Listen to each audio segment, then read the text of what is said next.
ওই বাবা চিৎকার দিয়ে কাঁদার কথা, ওই মা চিৎকার করার কথা যে আমার জীবনের আর কিছুই নাই, আমার সন্তান মালিক ছিলেন, আমার সন্তান রব ছিলেন।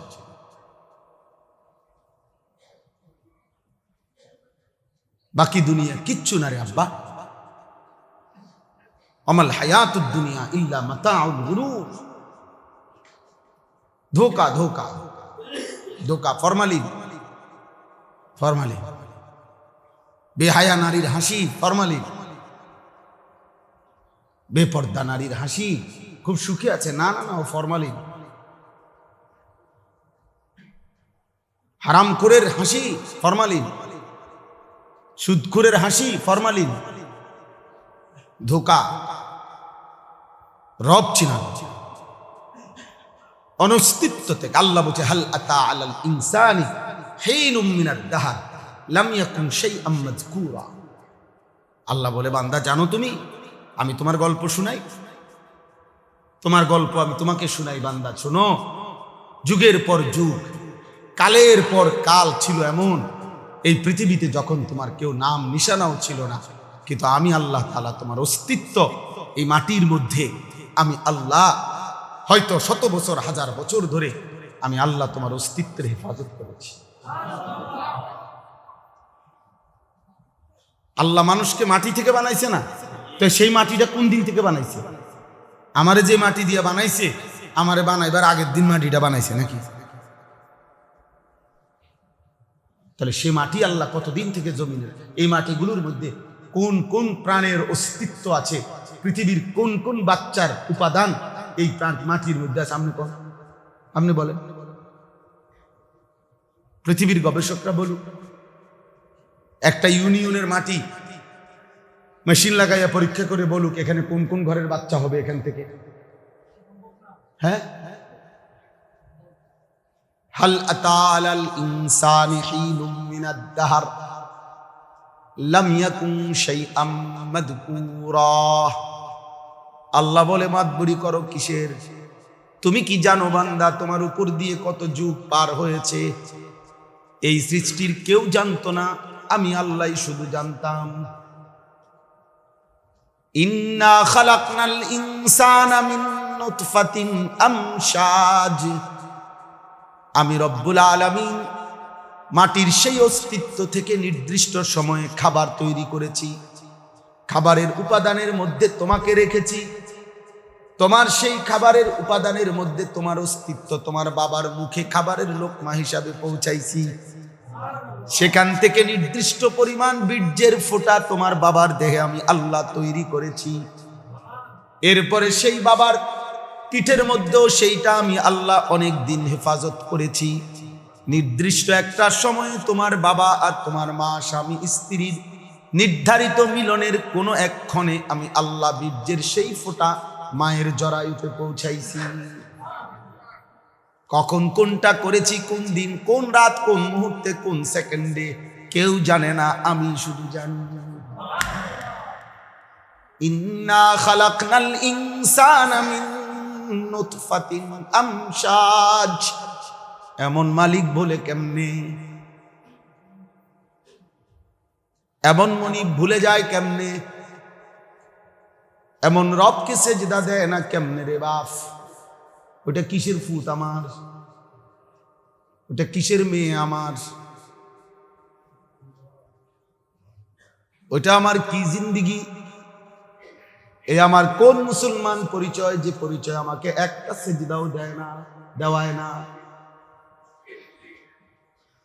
আয় কারীম, আপনি মাফ করে ফেলেন। ভাবতে শিখেন, ভাবতে শিখেন। বক্তার ইন্টারভিউ নিয়েন না। অনেক ভদ্রলোক আছে হুজুরদের মানে পরীক্ষা নিরীক্ষা করে, হুজুররা কি জানে কি না। কিছু তো হুজুর আমরাও জানি, হ্যাঁ জানেন তো, আমি মানা করছি না, আমরা জানি। কিছু বিষয় তো আমরাও পড়ালেখি আরো করেন, আপনি কিছু করেন কেন? পুরা পড়েন, আপনারা মানা করছে না। কিছু পণ্ডিতি বলার জন্য তো না বিষয়টা বাপ। বিষয় তো হলো আমিও গোলামি করবো, আপনিও গোলামি। বিষয়টা তো হলো রবকে মানবো আমিও আপনিও। আপনি আপনার জন্য আমি দোয়া করি, আমার জন্য আপনি দোয়া করেন। আমি তো অহরহ মাহফিলে বলি এ কথা।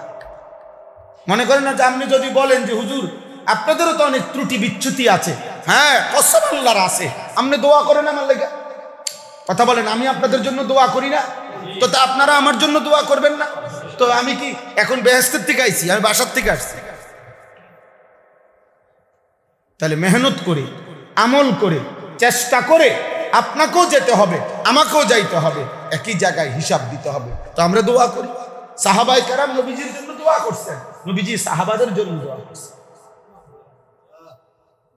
প্রতিটা দুরূদ শরীফ মানে কি? দোয়া। দুরূদ শরীফ আল্লাহুম্মা সাল্লি আলা মুহাম্মদ অর্থ কি? দোয়া। আর কি? হে আল্লাহ, আপনি মুহাম্মদ সাল্লাল্লাহু আলাইহি সাল্লামের উপরে অঝোর ধারায় রহমত নাজিল করেন। এটাই তো আপনি আল্লাহ বন্ধুর উপরে রহমত নাজিল।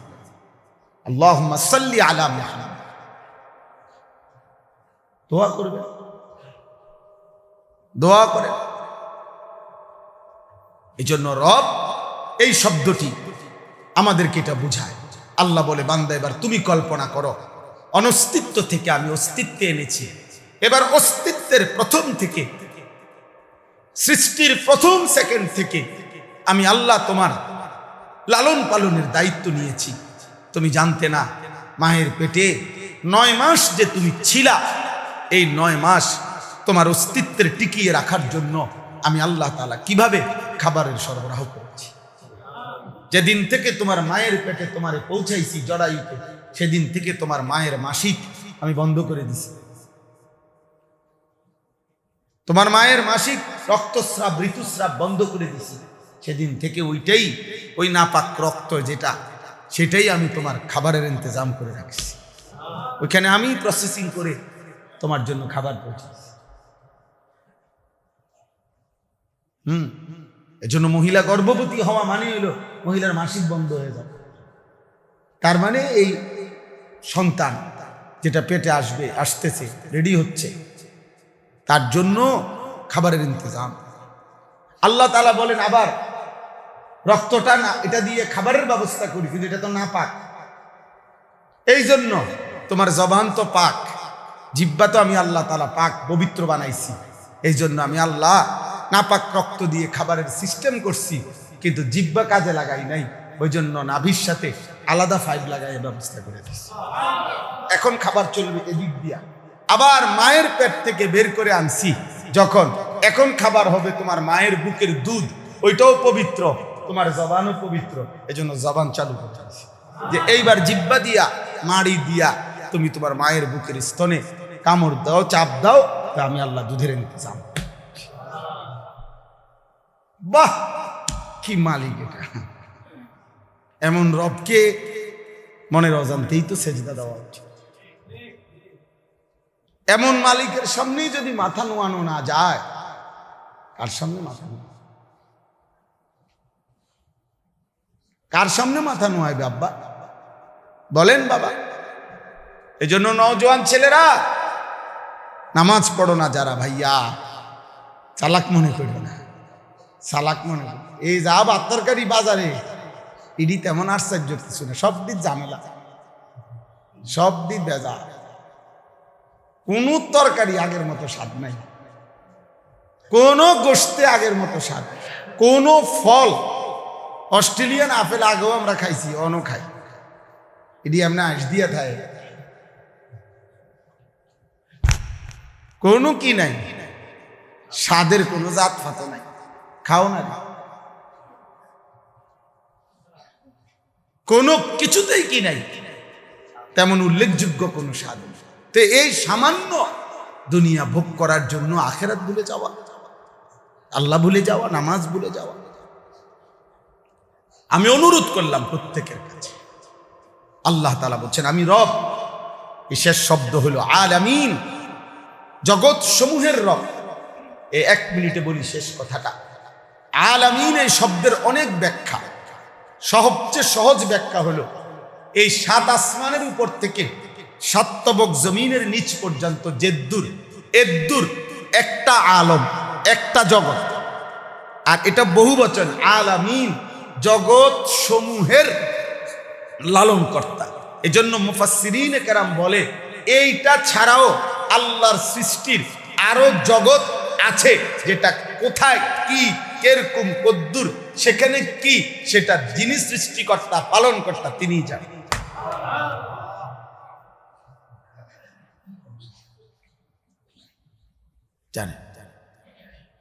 এই জন্য বিজ্ঞানের হাজারো আবিষ্কার প্রতিদিন নতুন হচ্ছে, মহাকাশ নতুন করে অনেক কিছু জানতেছে। প্রত্যেক বিষয় জানার আগ পর্যন্ত বললে ওইটা আপনার অবাস্তবই মনে হইতো, কিন্তু হওয়ার পরে সবাই বলছে হ এটা অসম্ভব। আমি যেদিন প্রথম, আমার মনে আছে, আমারে যেদিন বলছে হুজুর সৌদি আরব থেকে কথা কয়, ছবি দেখা যায় মোবাইলের মধ্যে, আমি এক ধমক দিছি, এর যাবে না ফাইজলামি তারা জায়গা ফাঁসতে। সৌদি আরবে কথা কইলে এখানে মোবাইলের ছবি দেখা যাবে কেন? তা এখন তো দেখি এটা একটা ছোট বাচ্চাও বোঝে, এখন এটা ইজি বিষয় না, তাই?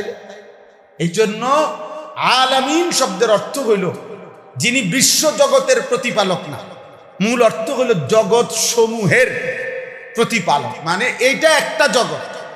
এরকম আরো মুফাসসিরিনে কেরাম হযরত কাতাদা রাহমাতুল্লাহি আলাইহি বলছেন ৮০,০০০ আল্লাহর সৃষ্টির জগৎ রয়েছে। ৮০,০০০, ৮০,০০০। আপনি চিন্তা করেন, আল্লাহ বলছে জান্নাত সৃষ্টি করা হয়েছে। জান্নাত কি করা হয়েছে? উইদ্দাত।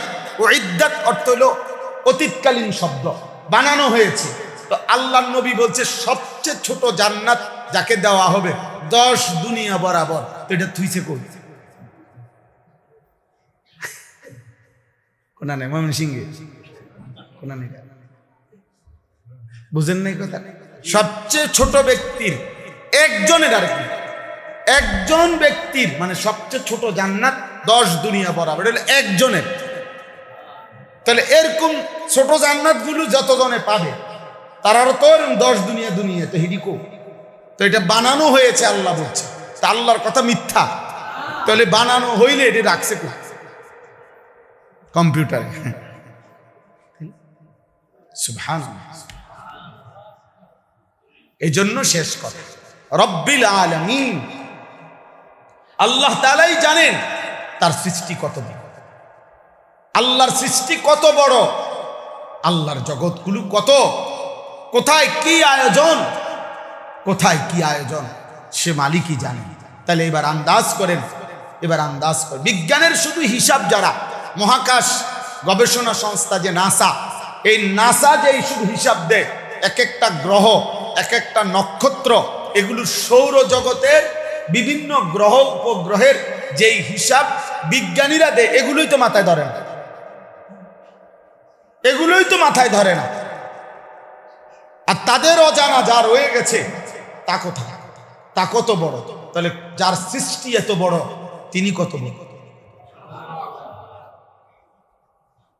যারা আসমান, প্রথম আসমান, আজকের পর্যন্ত পৃথিবীর কোন গবেষণা, নাসা আমেরিকার মহাকাশ গবেষণা সংস্থা পৃথিবীর সবচেয়ে বড়, ওরা আজও প্রথম আসমান খুঁজে পায় না। প্রথম আসমান কিন্তু কেউ পায় নাই এখন, প্রথম আসমানের সীমারেখা খুঁজে পায় না। তাহলে যারা এখনো খুঁজে পায় নাই, প্রথম আসমানই খুঁজে পায় নাই, তো আসমান প্রথমটা কত দূরে, দ্বিতীয়টা কত দূরে, 7 আসমান কত ঊর্ধ্বে, আর আল্লাহ তাআলার এই কায়নাত এটা এবং আরো যত জগৎ, আরো যত সৃষ্টি, সেটা কত বড়। যিনি সৃষ্টি যার এত বড়, তিনি কত বড়। এই এত বড় সৃষ্টিকর্তা রব, তার সামনে যার মাথা নোয়ে না, তার চাইতে বড় গাদ্দার আর কে হইতে পারে? তার চাইতে বড় মুতাকাব্বির, অহংকারী আর কে হইতে পারে? জন্য লজ্জা থাকলে, বেটা বিবেক থাকলে আজকের থেকে নিয়ত করে যে জুমার নামাজ যেমন ফরজ, 5 ওয়াক্ত নামাজ ফরজ, 5 ওয়াক্ত সমানতালে ফরজ, সমানতালে ফরজ। যদি জুমার নামাজ ছাড়া বাকি নামাজ না পড়েন, তো মানুষের এই সমাজে, মহল্লাবাসীর মধ্যে মানুষের সাথে না থাকে মাটির নিচে থাকেন, যে আমি শুধু শুক্রবারে মানুষের লোক সমাজে আসি, বাকি টাইম আমি মাটির নিচে থাকি। আর যদি বলেন না এই সমাজেই থাকবেন, তাহলে আল্লাহকে সেজদা করেন, 5 ওয়াক্ত নামাজ পড়েন, বলেন ইনশাআল্লাহ। আল্লাহ তৌফিক দেন, আল্লাহ কবুল করেন। সুন্নাত পড়েন। আল্লাহুর রহমানির রহিম। আলহামদুলিল্লাহি রাব্বিল আলামিন। আর রহমানির রহিম। মালিকি ইয়াউমিদ্দিন। ইয়্যাকা না'বুদু ওয়া ইয়্যাকা নাস্তাঈন। ইহদিনাস সিরাতাল মুস্তাকিম। সিরাতাল লাযীনা আন'আমতা আলাইহিম গায়রিল মাগদুবি আলাইহিম ওয়ালা ضالين آمين أما بعد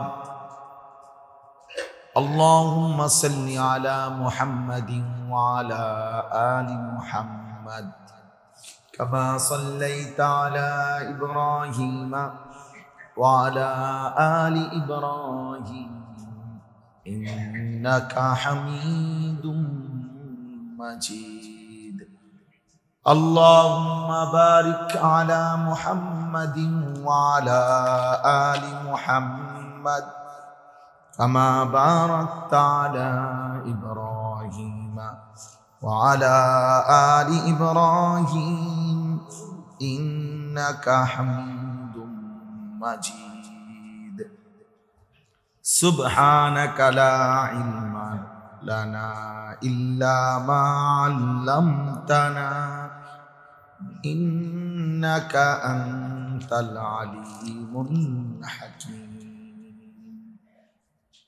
الحمد لله আল্লাহ পাক রব্বুল ইজ্জত জুল জালাল ওয়াল ইকরামের ফজল করম, রব্বুল আলামিনের ইহসান মেহেরবানি দয়া, আল্লাহ তাআলা আমাদেরকে জুমার নামাজ জামাতের সাথে আদায় করবার উদ্দেশ্যে আল্লাহর ঘরে জমা হওয়ার তৌফিক দান করেছেন। আলহামদুলিল্লাহ। সূরা ফাতিহার শুরু থেকেই আমরা বলতেছিলাম, আমি আগেই বলছি, মূল মাকসাদ হলো জিন্দিগির মধ্যে সকলের কোরআনুল কারীমের সামান্য পরিমাণ হলো আমলে রূপান্তর করা। কোরআনের কথাগুলো শুধুমাত্র তাত্ত্বিক খুব গভীর কোনো ব্যাখ্যা বিশ্লেষণ পাণ্ডিত্য জাহির এইটা মাকসাদ।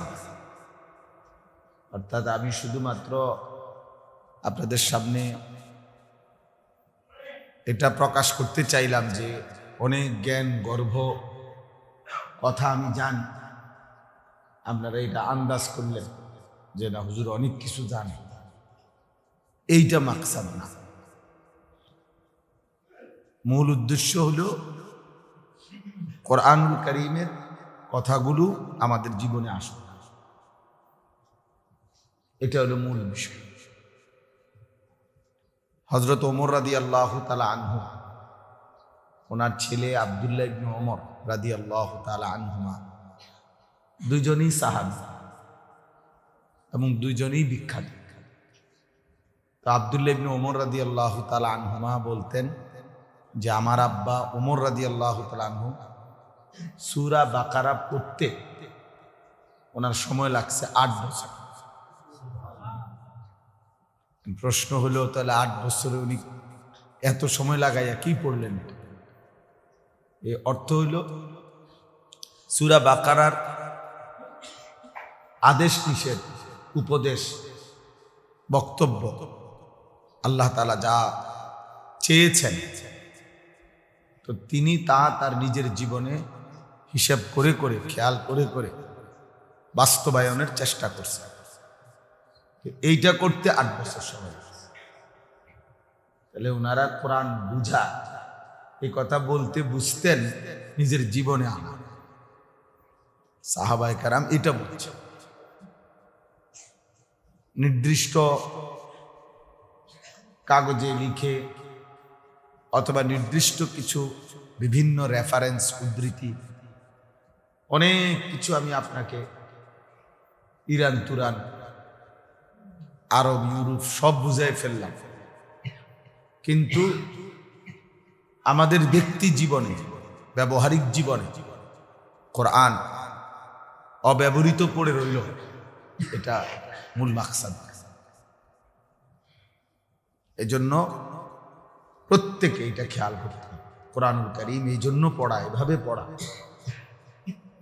যেন আমার জীবন ধীরে ধীরে কোরআনুল কারীমের আলোকে রঙিন হয়, আমার জীবনে যেন বাস্তবায়ন। এই জন্য আমরা প্রথম যে কথাটা বারবার বলছি, 2 জুবায় পরপর বুঝাইতে চাইছি, সেটা হলো আলহামদুলিল্লাহ। এই শব্দটা এটা যেন আমাদের জীবনের একটা নিয়মিত উচ্চারিত একটা শব্দ, এটা যেন আমরা হৃদয় দিয়ে বুঝি, মস্ক করি, যে আমরা প্রতি মুহূর্তে জিন্দেগির সকল অবস্থায় আলহামদুলিল্লাহ বলি। বেশি থেকে বেশি প্রশংসার এই বাক্য বেশি থেকে বেশি বলার অভ্যাস করা। আমার জবান দিয়ে যেন বারবার ইচ্ছায় অনিচ্ছায় দুঃখের সাগরেও যেন আমি বলতে পারি যে আলহামদুলিল্লাহ। কারণ বান্দা যখন মুসিবতে আছে তখনও বান্দার উপরে হাজারো নেয়ামত চলতেছে। আমি ভাই মুসিবতে আছি, এই কথাটাও যখন যেই জিহ্বা দিয়ে বলতেছেন, ওইটাও তো আল্লাহর দান। পেরেশানিতে আছি ভাই, দোয়া করেন, এই যে বলছেন এইটাও তো আল্লাহর দান। এটা যদি বলতে না পারতেন, তাহলে এই জন্য কোনো বান্দা পৃথিবীর সবচাইতে বেশি মুসিবতের মধ্যে থেকেও আল্লাহর নিয়ামত ভুলতে পারে, ভোলার সুযোগ নেই। তখনও তার উপরে আল্লাহ তাআলার অগণিত নিয়ামত চলতেছে। টাকায় না অসুবিধা হয়েছে, একটা ছেলে না মারা গেছে, একজন লোকে না অসুস্থ হয়েছে, বাকি সুখের উপকরণগুলো বাকিগুলো। এই জন্য একজন বিশ্ববিখ্যাত তাবেঈ ছিলেন উরওয়া ইবনে জুবায়ের রাহিমাহুল্লাহ। উরওয়া ওনার নাম। ওনার 6 জন ছেলে ছিল আরবের। ওনার ছেলেদেরকে বলা হয়তো আজমালুল আরব, আরবের মধ্যে সবচেয়ে সুন্দর বাচ্চা। একটা ছেলে ঘোড়ার আঘাতে, ঘোড়া পা দিয়ে লাথি দিছে একদিন, ছোট বাচ্চাটা, সবচেয়ে প্রিয় বাচ্চাটা মারা গেছে। তো উনি আল্লাহকে বলছেন, আল্লাহ আমার তো 6টা সন্তান, আপনি একটা নিয়ে গেলেন, 5টা তো রেখে দিলেন, আপনি চাইলে 5টা নিতে পারতেন, একটা রেখে দিতে পারতেন। আলহামদুলিল্লাহ, আল্লাহ আপনার সঙ্গে। কিছুদিন পরে উনার পায়ে, হাঁটুতে এমন প্রচন্ড ফোঁড়া উঠছে, এই ফোঁড়ায় উনি, ডাক্তার তখনকার সময় বলছে এখনই নগদ পাওটা কেটে ফেলতে হবে, নাই তো এটার সংক্রমণ সারা দেহে ছড়ায়। তো উনার পাওটা কেটে ফেলছে। এরপরে যখন হুঁশ ফিরে আসছে, উনি বলছে, আল্লাহ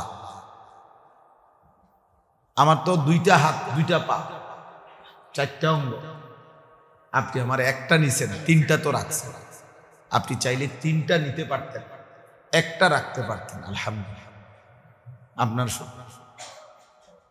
এই মুমিনের সান্ত্বনা, মুমিনের সান্ত্বনা বা মুমিনের জেহান এটা, যে আমি মুসিবতের সাগরেও দেখতে হবে চারদিকে তাকাইলে আমার জীবনে সুখের উপকরণ বেশি,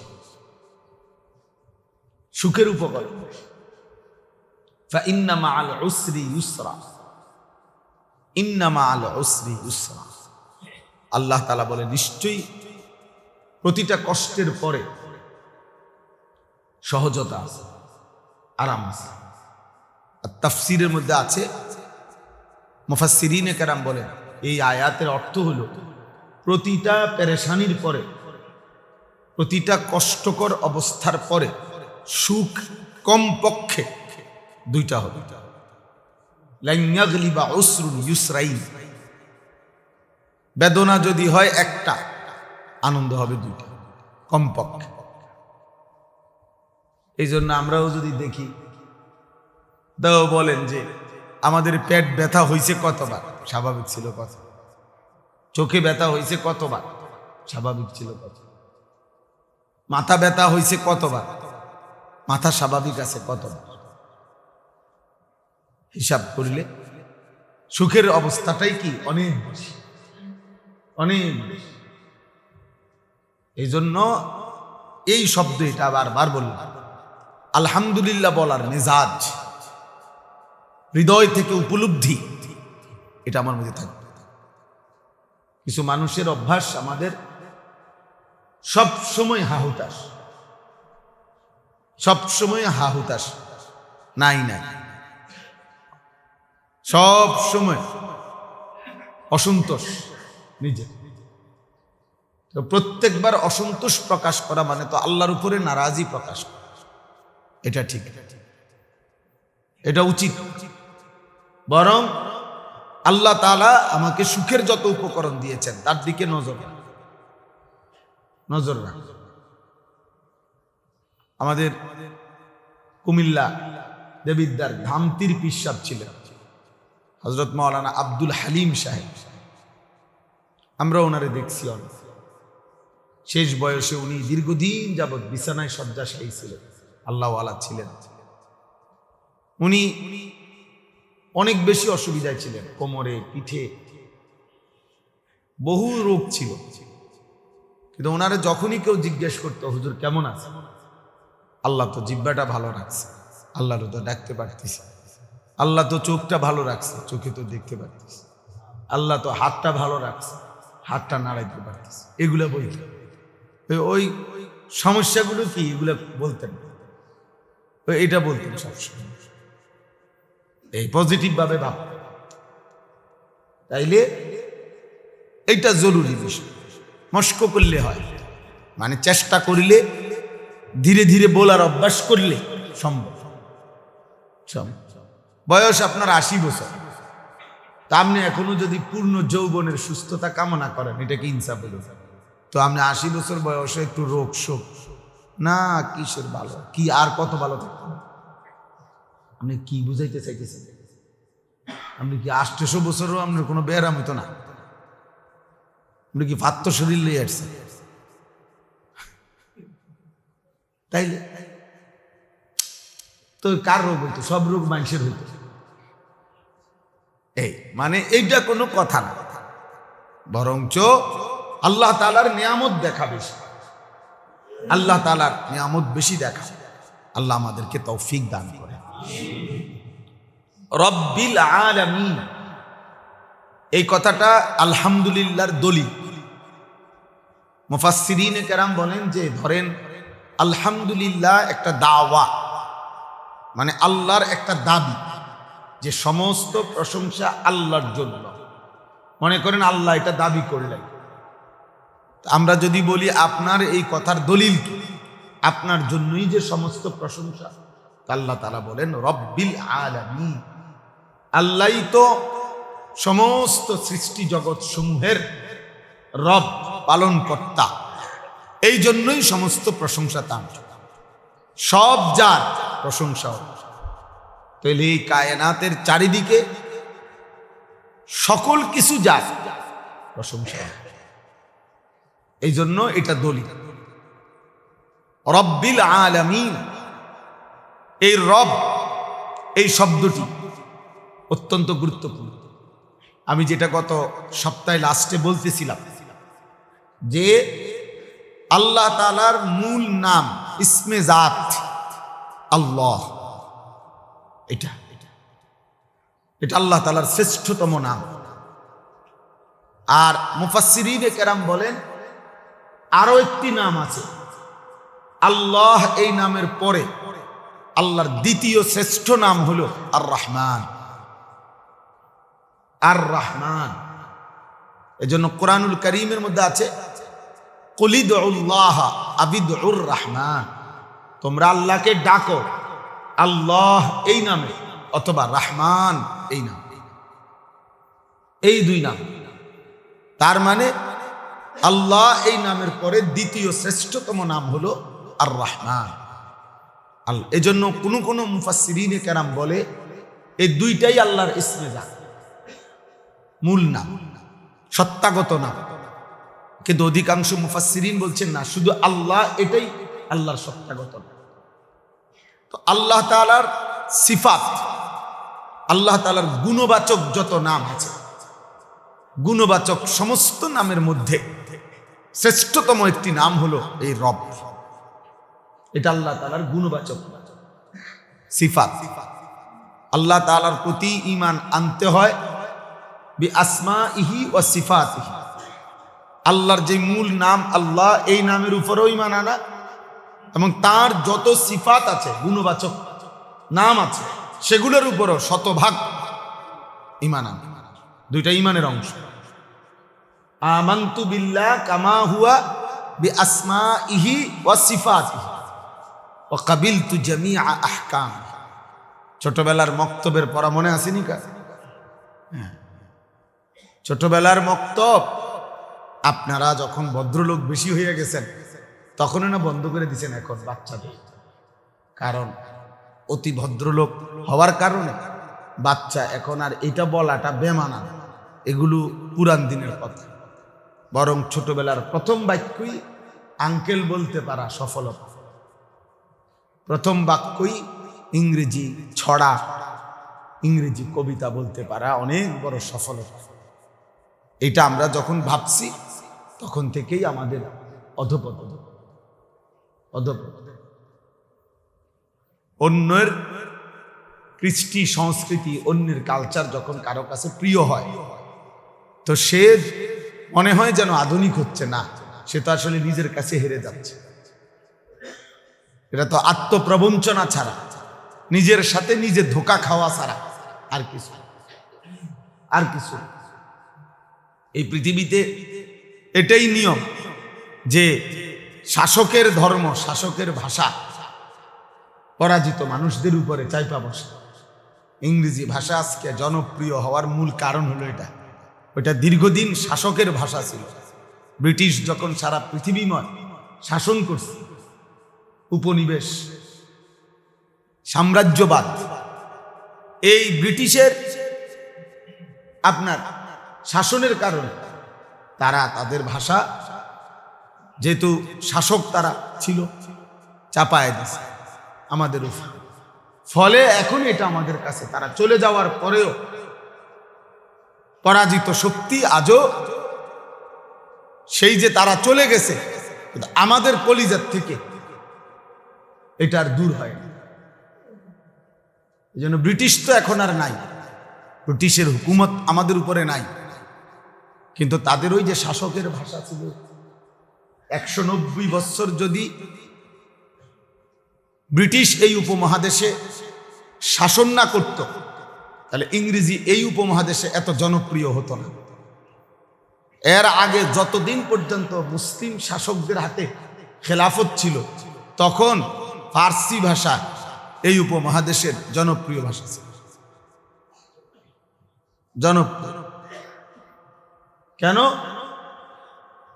মুসলিম শাসকদের অধিকাংশই ফার্সি ভাষী ছিল। আফগান সীমান্তের আশপাশ থেকে বেশিরভাগ শাসক আসছে, আর ওইদিককার ভাষা ফার্সি ভাষা। মূল কথা এটা, শাসকের ভাষা প্রজার উপরে চাইপা বসে, এটা হলো মূল হিসাব। এই জন্য এখনো দেখবেন অনেক শব্দ আছে আমাদের এই উপমহাদেশে ফার্সি ভাষা। আদালতের বহু অ্যাডভোকেটদের বহু শব্দ ফার্সি ভাষা। আদালত এটাই ফার্সি ভাষা। পেশকার তো ফার্সি ভাষা। এজলাস, হাকিম সাহেব এজলাসে বসছেন, এজলাস ফার্সি ভাষার শব্দ। এরকম অনেক শব্দ এখনো আছে।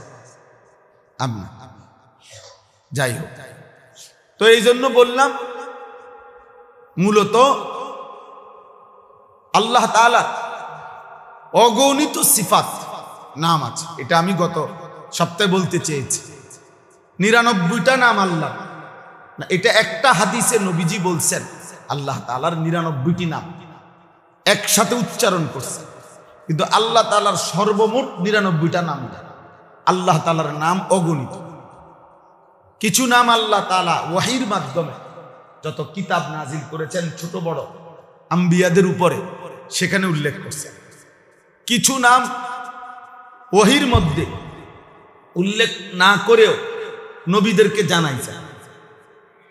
কিছু নাম আল্লাহ তাআলা তার নিজের ইলমে গায়বের মধ্যে সংরক্ষণ করেছে।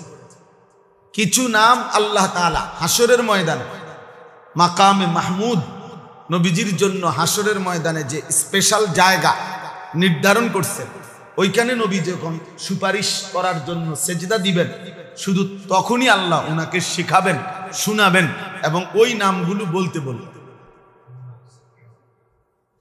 এরকম যত নাম আল্লাহ তাআলা, যত সিফাত অগণিত, তার প্রকৃত সংখ্যা আল্লাহই জানে। সবগুলো জানা আমাদের জন্য জরুরি না। আমরা যেটা পূর্ণ জেনেছি বিস্তারিত, সেটা বিস্তারিত ঈমান আনা, যেটা সংক্ষিপ্ত সেটা সংক্ষিপ্ত ঈমান। ঈমানের এটা একটা গুরুত্বপূর্ণ বিষয়। যে জিনিস বিস্তারিত জানলাম ওই জিনিস বিস্তারিত মানা, যে জিনিস সংক্ষিপ্ত জেনেছি ওই জিনিস সংক্ষিপ্ত মানা। সংক্ষিপ্ত মানা। পূর্ববর্তী নবীদের আসমানি কিতাব আল্লাহ কোরআনে বলছে মেনে নিতে আমাদেরকে। এখন আমরা এটা মুজমাল সংক্ষিপ্তভাবে মেনে নিই।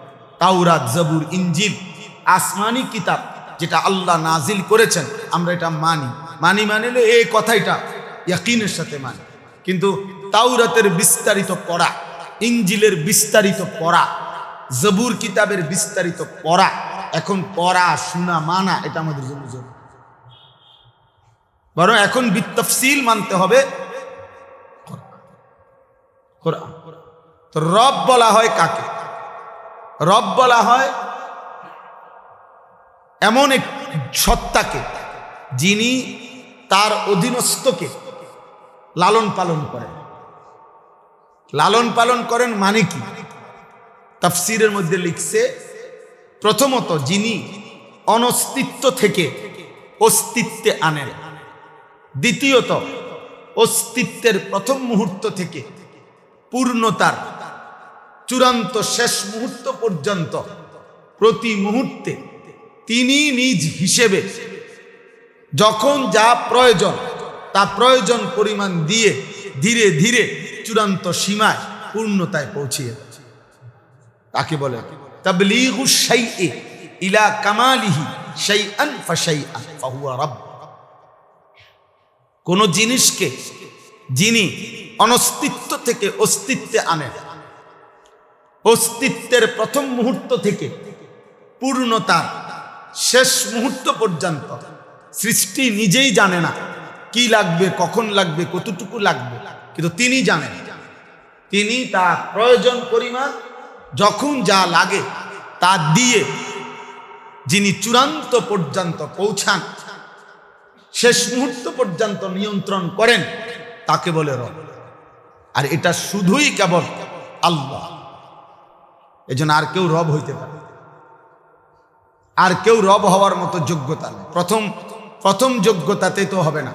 অনস্তিত্ব থেকে অস্তিত্বে আনবেন কেমন? আমরা ছিলাম না, আমাদেরকে এই পৃথিবীতে আনছেন, তিনি কে? এটা আর কে করবে? এটা আর কে করবে? তাহলে যার ছেলে নাই হেরে একটা ছেলে আইনা দেখ, যার মেয়ে নাই তার একটা মেয়ে আইনা দেখ। 12 বছর ধরে যে মা কাঁদে, 18 বছর ধরে যে নারী কাঁদে একটা সন্তানের জন্য, আর একটা ছেলে এনে দেয়। এই জন্য রব বলা হয় প্রথমত অনস্তিত্ব থেকে যিনি অস্তিত্বে এনেছেন। এই কায়নাতের সবকিছু অস্তিত্বে প্রতি সেকেন্ডে এনেছেন, আনতেছেন, তিনি আল্লাহ। তিনি আল্লাহ। কৃষক তো দেখা গেল ক্ষেতের মধ্যে আপনার এইভাবে চাষ করছে, এমন ভাবে, এরপরে আলাদা লোক দিয়ে এমন ভাবে বাছাই করছে, জানে আগের বাড়ির একটা ঘাস একটা কোনাও জাতিটার মধ্যে না থাকে, যাতে নতুন ধান উঠেবার সময় আল্লাহর সামনে একটা স্যাম্পলও না থাকে, একটা যেন নমুনাও না থাকে, যে ভালো করে উঠাইবি ঘাস, কিচ্ছু যেন না থাকে, একদম ক্ষেতটাকে নিট অ্যান্ড ক্লিন করে দাও। আল্লাহ তাআলা বলছে অসুবিধা নাই বান্দা, আমি পারবো, আমি আগেও বানাইছি এখনো, তুমি সরাই দাও, একদম সাফ করে পরিষ্কার করে দাও, দিয়া তুমি গিয়া ঘুমাও, একদিন ভোরে উঠে দেখবা নতুন গাছ আমি আল্লাহ তাআলা বের করে দিয়েছি। বাহ! فأنبتنا فيها حبا وعنبا وقضبا وزيتونا ونخلا وحدائق غلبا وفاكهة وأبا। আল্লাহ বলেন আমি আল্লাহই তোমার জন্য জমিন থেকে শস্য, উদ্ভিদ, গাছ বের করে আনব, আমি আনব। وأنزلنا من المعصرات ماء ثجاجا لنخرج به حبا ونباتا। আল্লাহ তাআলার প্রতি আসলে ইনসাফের কথা এটা। আল্লাহ তাআলার প্রতি অকৃতজ্ঞ হওয়া মানুষের জন্য সাজে না। এটা আসলে কোনো মানুষের না, মানুষের জাতে না। অকৃতজ্ঞ ব্যক্তি আল্লাহকে যে মনে পড়ে না, যারা তো কোনো মানুষের জাতে নাই, যে কোনো মানুষের জাতে। আমি এই জন্য সবসময় আমার নামাজ যেগুলো পড়ে না মুসলিম পরিচয়, আর আমার কাছে কোনো ভদ্র কোনো মানুষের কোনো কিসিমের মধ্যে মনে পড়ে না। এবারে হে বলে পড়ালেখা করছে, শিখতে আহাম্মক বেটা বলত, কোন পড়ালেখাই করস নাই বেটা, বাতখানার ব্যবস্থা করছে, উপার্জনের ব্যবস্থা হয়েছে বেটা তোর বেটা, সৃষ্টিকর্তাই চিনে না, আল্লাহকে সেজদা দিতে শিখে নাই, এই অপদার্থ শিখছেটা কি বেটা? ব্যর্থ বেটা এই পড়ালেখা বেটা। এগুলা একটা ছাড়াও দুনিয়ার হাজার কোটি মানুষ প্রতিদিন ভাত খাইয়া ফুরাইয়া লাইতেছে, বিল্ডিং করে কাম শেষ, 10 তলার বিল্ডিং শেষ। মূর্খ হে বেটা, কিচ্ছু জানে না, হে হাজার হাজার কোটি কোটি টাকার মালিক। রব যে চেনে না, সৃষ্টিকর্তা চেনে না, 24 ঘন্টা যার দেওয়া নিয়ামত ভোগ করে আমি চলতেছি, তার কথা একবারও যার মনে পড়ে না, তুমি কিসের মানুষ বেটা? তুমি কিসের মানুষ বেটা? তো মানুষের কোন জাতের মধ্যে তো পড়ে নাই, যে তো কোনো পদার্থই। বেনামাজি আবার ভদ্র হয় কেন? বেনামাজি সন্তান আবার শিক্ষিত হয় কেন? এই জন্য এটা ব্যর্থতা, ওই বাবার ব্যর্থতা, ওই মায়ের ব্যর্থতা বেটা, যে তার সন্তানকে আল্লাহ চিনাইতে পারে না, রব চিনাইতে পারে না। এত বেশি পরিমাণ নিয়ামত দেওয়ার পরেও যিনি তার রবকে চিনাইতে পারেন, কিছুই চিনাইতে পারেন। থ্যাংক ইউ শিখাইছি, আঙ্কেল তোমাকে চকলেট দিয়েছে, আঙ্কেলকে থ্যাংক ইউ দাও। চকলেট দিলে থ্যাংক ইউ দিলেন, আসমান দিলে থ্যাংক ইউ দিলেন না? হ্যাঁ, চকলেটের থ্যাংক ইউ দিলেন কেন, শিখাইলেন কেন? চকলেট দিলে যদি থ্যাংক ইউ দেওয়া শিখাইতে পারেন, এত বড় আসমান যিনি দিচ্ছেন তাকে থ্যাংক ইউ দেওয়া শিখালেন না কেন? আজকের সূর্যটা যিনি উঠাইছেন আপনার সন্তান, তাকে সেজদা দিল না? হ্যাঁ, যদি বলেন হুজুর আমি এটা পারলাম না, তো না পারলে বাকিগুলো ছেড়ে দেন, তার লগে কথা বুঝাপড়া করেন। আব্বা তোমার যেহেতু আমি মালিককে চিনাইতে পারতেছি না, আল্লাহ চিনাইতে পারলাম না, বাদ দাও, তোমার ভাত তুমি খাও। তুমি যেহেতু আল্লাহকে বাদ দিয়ে চলতে পারো, তো বাপকে বাদ দিয়েও তো চলতে পারবে। আল্লাহকে যে বাদ দিতে পারছে নাফরমান, আমনে বাপ পিতা, আমনে মা পিতা, ভাত দুগার লেগে বুঝি হেঁটে আটকাইব, হেঁটে ভাত হোটেলে খাইয়া নেব। সে যদি আল্লাহকে ছেড়ে দিতে পারে, আমনে কি হবে?